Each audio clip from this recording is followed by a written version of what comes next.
आयुष्मान भारत नहीं स्वास्थ्य मंत्री बड़ सूचना।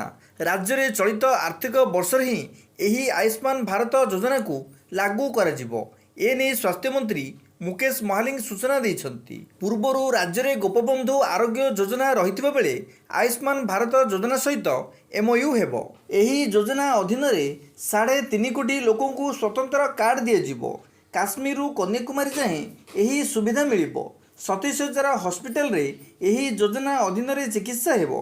70 वर्षरू अधिक बयसर समस्त वरिष्ठ नागरिक आयुष्मान भारत प्रधानमंत्री जन आरोग्य योजनार लाभ पाइबाकू योग्य हेबे। पूर्वरू विजु स्वास्थ्य कल्याण को बाद दे सरकार गोपबंधु जन आरोग्य योजना करथिले।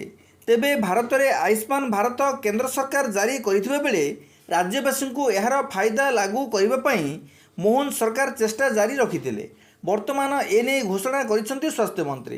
प्रवासी ओडिया माने स्वास्थ्य भित्तिक योजना पाइबारु वंचित हेउथिबा बेले वर्तमान सेमाने उपकृत हेबे बोली कुहा जाउछि।